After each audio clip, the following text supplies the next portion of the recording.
In today's video, we're breaking down Spice War, the most intense mini-event of Season 3 in Last War Survival.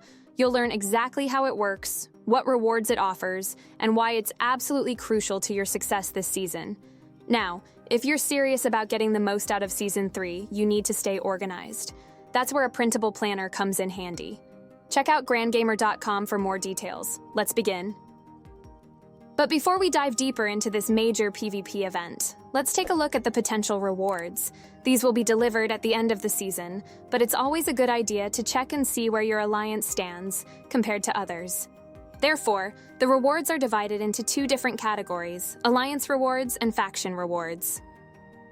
These rewards are given based on your alliance performance throughout the season, but more importantly, the overall score during the Spice War event, and how much spice your alliance has accumulated. If we take a look at the overall rankings for our group of servers, we see that the #1 alliance has 9 million of total spices, plundered during the Spice War, and produced with the occupied cities throughout the Season 3. Therefore, to climb higher in rankings, you must win as many Spice War battles as you can, and quickly conquer higher-level cities. I discussed this in more detail in my previous Season 3 guide, so make sure to check that out too. As you can see, our alliance ranks on the 61st spot among the 101 alliances participating in the group. This puts us in the 51 to 80 reward tier, which is not bad overall. These rewards are divided into multiple sections. At the top, we have the best rewards, which are reserved for the alliance leader and the R4 members. Any rewards below these will be delivered by your leaders based on your season performance when Season 3 ends. That includes the core member tier, the elite tier, and the valued member tier, which is not that different from the previous ones if you ask me, except the God of Judgment decoration, which is included only in the first 3 tiers. So that's why it's important to give your best effort throughout the event. At the end of the season, you can spend your medals to buy your favorite skin from the season store. Speaking of which, I was aiming for 1,500 medals to grab the awesome Glacial Palace skin, but after checking the rankings, it looks like I won't reach that goal this time. Faction rewards are offered at the end of the season, same as the alliance rewards. Here we only have 2 tiers representing the 2 factions: Scarlet Legion, the red one, and Golden Tribe, the blue one. Whichever faction wins takes the first tier reward, while the losing faction receives the second tier reward. But don't worry, even the second tier rewards are pretty good, particularly the seasonal merit medals. But anyway, let's see how Spice War works. So basically, the Spice War is putting alliances head-to-head in large-scale battles over one of the most valuable resources in the game in Season 3, spices. This event lasts 4 weeks and runs twice a week, on Wednesdays and Saturdays. The Spice War event starts in the 4th week of Season 3, and it concludes at the end of Week 7. Also in the 7th week, you have the Faction Duel, which is basically an extension of the Spice War. But I will be covering that in the next video, so make sure you subscribe to be notified. But what you must also know is that there will be multiple servers participating in this event, and based on their performance during the first 3 weeks, each server will be assigned to one of the 2 factions, Scarlet Legion, the red one, and Golden Tribe, the blue one. This has nothing to do with who's attacking or defending because the roles switch periodically. That's more of a preparing phase for the Faction Duel, the last phase of the Spice War event. Once the Spice War begins, each faction is assigned either an attacking or defending role based on their position in the war zone. These roles switch over time, ensuring that no faction stays in one role for too long. The 4 major stages of Spice War are: Declaration, the initial stage, where attacking alliances choose their targets; Invitation, where defending alliances gather reinforcements; Preparation, where both sides get ready for battle; Battle. This is when the actual battle takes place. The rewards are distributed based on the results when the battle is over, but let's break down each of these stages. The Declaration stage. During this stage, R4 members from attacking alliances can declare war to a defending alliance. However, there are limitations. Only one alliance can be targeted at a time, and attacks are restricted to alliances in the same spice ranking group, preventing stronger alliances from overwhelming weaker ones unfairly. A defending alliance can be targeted by up to 3 attackers at once, creating opportunities for coordinated assaults.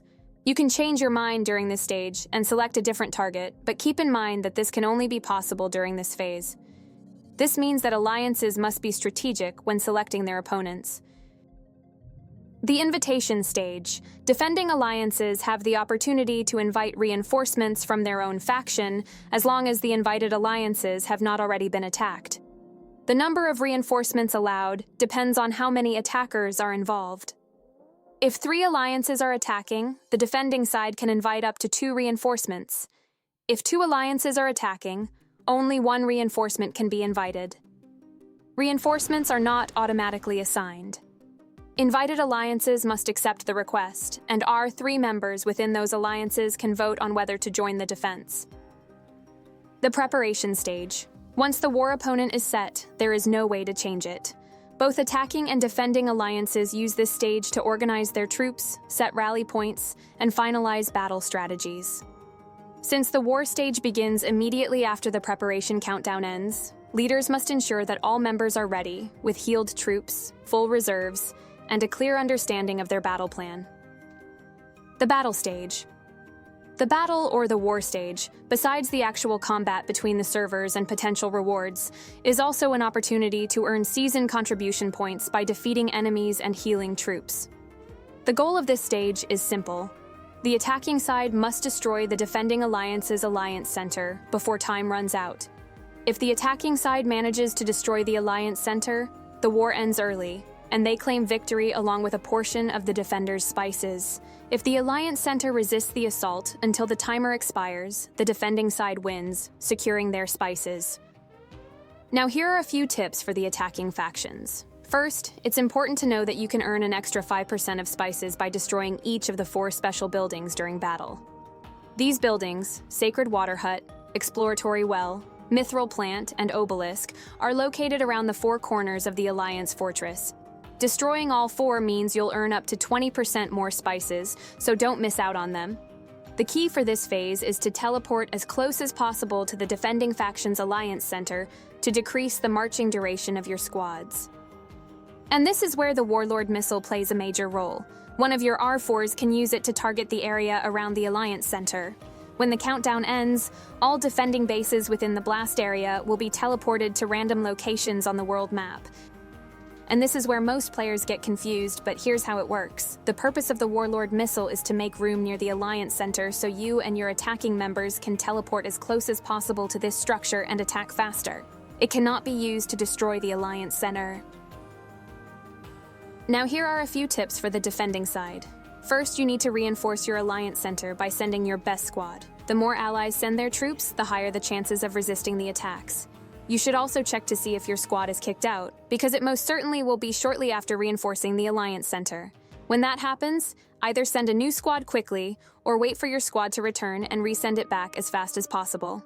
During this time, you should constantly heal your troops to ensure you have enough units for your defending squad. Another useful thing you and your allies should do is to send your recon planes to help your allies convert their troops into desert protectors faster. And this applies to both sides, attacker and defenders. If you don't know what desert protectors are, check out the links in the description and watch that video as well. Also, it's not worth teleporting out of the blast area, but it would be wise to bookmark your current base location so you can quickly teleport back if your base is affected by the Warlord Missile. If you don't want to participate in PvP battles, although you will gain points for that, you can simply use a shield and continue reinforcing the Alliance Center. The attacking faction won't be able to attack you. It's also important to know that if your alliance supports another alliance during a spice war battle, you don't risk losing your own spices. Only the defending alliance, the one being attacked, can lose spices. Supporting allies is safe and beneficial, so always help your faction whenever possible. The length of the battle depends on how many alliances are involved, and the event interface will display the countdown timer for reference. Once the war is over, rewards are distributed based on the outcome. Winning alliances receive spices and additional victory rewards, which can be claimed through the event interface. If the defending side had fewer alliances than the attackers, their rewards are boosted up to 3 times the normal amount as a balancing mechanic. When multiple attackers are involved, the amount of spices plundered is divided proportionally based on how much damage each attacking alliance inflicted on the alliance center. However, the total spices lost by the defender remains the same. Any unclaimed victory rewards or event point rewards will be sent via in-game mail.